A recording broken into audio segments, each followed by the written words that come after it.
Hola, buenas tardes. Mi nombre es Mónica Ruiz Brox. Soy docente de la Cátedra de Cuidados Enfermeros al Adulto en Estado Crítico. Bueno, ya nos conocemos, hemos estado juntos en otras actividades dentro de esta materia. Vamos a iniciar en este momento un nuevo tema del programa.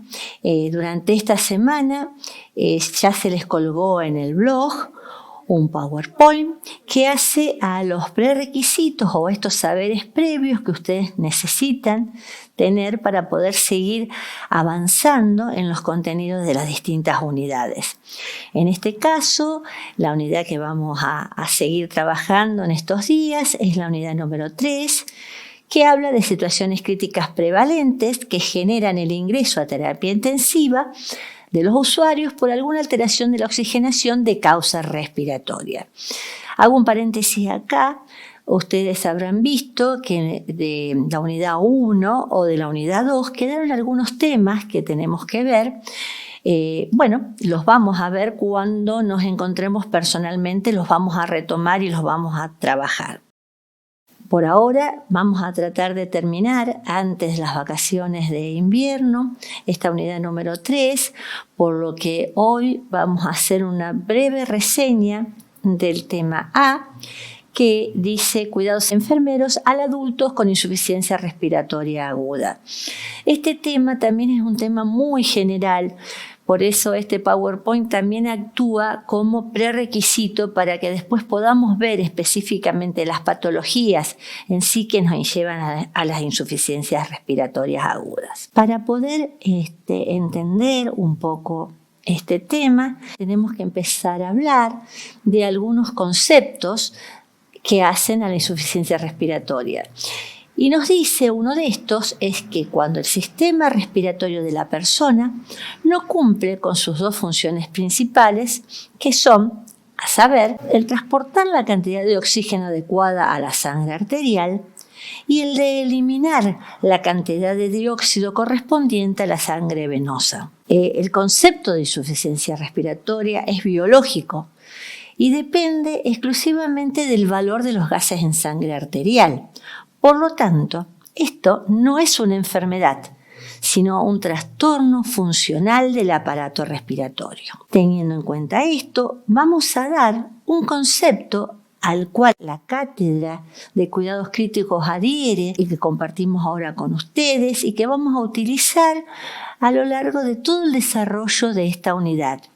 Y el concepto que plantea la Sociedad Argentina de Terapia Intensiva, llamada SATI, y nos dice que la insuficiencia respiratoria aguda es la incapacidad del sistema respiratorio para mantener los niveles normales de la presión de oxígeno, que sabemos que son 100 milímetros de mercurio, y los niveles de la presión de dióxido, que sabemos que son 40 milímetros de mercurio. Para un adulto, siempre hablando de un adulto sano, a nivel del mar, en ausencia de shunt intracardíaco, alcalosis metabólica o bronconeumopatía crónica. Avanzando un poquito con este tema, vamos a ver la clasificación de las insuficiencias respiratorias. Ahora, en este punto hay que tener en cuenta que si ustedes utilizan otra bibliografía o buscan en internet otros materiales sobre este tema, se pueden encontrar con otros tipos de clasificaciones, ¿no? Por ejemplo, si buscan, se van a encontrar algunos que tienen que ver con según el criterio clínico de la persona enferma. Entonces van a ver que se clasifican en insuficiencias respiratorias agudas, en insuficiencias respiratorias crónicas o en insuficiencias crónicas reagudizadas. Nosotros vamos a manejarnos de acuerdo a la gasometría. Es decir, vamos a tener en cuenta exclusivamente los niveles de gases en sangre o los valores de los gases en sangre. Entonces vamos a dar una clasificación que se divide en dos, que dice que tenemos una insuficiencia respiratoria parcial, hipóxica, no hipercápnica. ¿Qué queremos decir con esto? Que cursa con hipoxemia, pero que no es hipercápnica, porque en este usuario nos vamos a encontrar que es una persona con un pulmón sano que se le agrega una patología y lo descompensa. Entonces, su presión de dióxido va a estar normal o por debajo de los valores normales. Y la vamos a llamar tipo 1. Y vamos a encontrar una insuficiencia respiratoria global, esta sí, hipoxémica, hipercápnica, también llamada tipo 2, que cursa con hipoxemia, con hipercapnia y acidosis respiratoria. Y a diferencia del anterior, acá tenemos un usuario ya con un pulmón o un aparato respiratorio afectado. Sí sabemos que cuando salimos de la fisiología de cualquier aparato humano, entramos a la fisiopatología del mismo. Entonces, 4 mecanismos fisiopatológicos son los responsables de originar estas insuficiencias respiratorias agudas. Uno de ellos es la hipoventilación. Otro, la desigualdad ventilación-riego, también llamada pérdida de la relación ventilación-perfusión. La desviación, y entendemos por desviación, es que es cuando una porción de sangre venosa no participa en el intercambio gaseoso. Y otros de estos mecanismos son los deterioros en la difusión o defectos en la difusión. Si nos acordamos y vimos el PowerPoint anterior, vimos los procesos respiratorios de ventilación, perfusión, difusión, recordemos que la difusión es el proceso por el cual los gases atraviesan la membrana alveolo-capilar hacia el lecho capilar y viceversa. Ahora, hay factores que originan estos 4 mecanismos, o hay procesos que originan estos 4 mecanismos. Estos procesos pueden ser por aumento del agua extravascular en los pulmones, que se caracterizan por hipoxemia grave con PCO2 normal o baja, léase lo que vimos antes, la insuficiencia respiratoria tipo 1, que vamos a llamarla también más adelante distrés respiratorio del adulto, y se presentan aquellos pacientes que tienen edema pulmonar cardiogénico o no cardiogénico o con otros infiltrados parenquimatosos. Y otros que tienen que ver con el deterioro en la ventilación, que este proceso se caracteriza por aumento de la presión de dióxido de carbono con una disminución de la presión de oxígeno. Acá entrarían las enfermedades pulmonares obstructivas crónicas que por algún motivo se descompensan y que pueden ser originadas por problemas intrapulmonares o problemas extrapulmonares.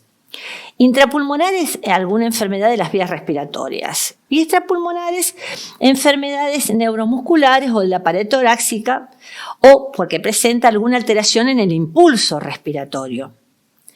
También los vamos a encontrar cuando hay un bajo oxígeno en la inspiración, que lo vemos secundario a grandes alturas, lo que hablamos al principio, de lo que hablamos de la insuficiencia respiratoria como concepto que daba la SATI, ¿se acuerdan que era a nivel del mar tomado? Bueno, o inhalación de gases tóxicos, o bajo oxígeno venoso, que esto tiene que ver en aquellas personas que tienen anemias o hipoxemias. Estos 2 procesos principales tienen factores etiológicos o que precipitan la enfermedad o la insuficiencia respiratoria. Del primero, que era el aumento del agua extravascular en los pulmones, tenemos a las enfermedades respiratorias agudas, el edema pulmonar, la aspiración, la neumonía, las atelectasias. Y dentro del deterioro de la ventilación, vamos a ver los problemas intrapulmonares, como pueden ser el enfisema, la bronquitis crónica, léase los EPOC, el asma, la embolia pulmonar, el neumotórax. Y los extrapulmonares que tienen que ver con los derrames pleurales, las fracturas múltiples de costillas, la depresión del centro respiratorio, algunas medicaciones como pueden ser los barbitúricos, los tranquilizantes, algunas personas que han tenido un traumatismo encefalocraniano. Como esto ustedes vieron que está relacionado con los cuidados enfermeros siempre a un usuario, en este caso una insuficiencia respiratoria aguda, acá vamos a presentar un gran pantallazo de los signos y síntomas generales que presentan estos usuarios. Cuando vayamos avanzando en las patologías que hacen esta unidad en el tema B y el tema C, vamos a ver que todos estos signos y síntomas que encontramos aquí, incluso algunos que tienen que ver con los resultados de estudios complementarios, como gases en sangre o como radiografía, acá que vemos los infiltrados bilaterales. Bueno, estos signos y síntomas generales los vamos a ir viendo en cada patología, cómo y por qué se van originando. Ahora, lo que sí tenemos que tener en cuenta nosotros como enfermeros, cuando nos encontramos con una persona que padece una insuficiencia respiratoria aguda, 5 puntos específicos o cuidados enfermeros iniciales que debemos realizar. Colocar a la persona en posición semi-Fowler, verificar la permeabilidad de la vía aérea, administrar oxígeno a bajo flujo, asegurar una vía endovenosa permeable y controlar los signos vitales. De a poco y más adelante vamos a ir fundamentando y viendo por qué cada uno de estos cuidados enfermeros iniciales. Yo acá les estoy dejando la bibliografía que utilicé y que ustedes pueden ver y rever con una página de internet. También les vuelvo a recordar que cualquier duda que tengan sobre este tema o cualquiera de los temas dados hasta ahora, comuníquense con la cátedra a nuestro mail, cuidadoscríticos2020@gmail.com. Y para plantear, reitero, cualquiera de las dudas que se les puedan presentar o preguntas que quieran hacernos, ¿sí? Bueno, les doy las gracias por escuchar esta presentación y este tipo de presentación la vamos a ir viendo en los temas subsiguientes hasta que antes de iniciar las vacaciones de invierno terminemos con esta unidad. Gracias nuevamente.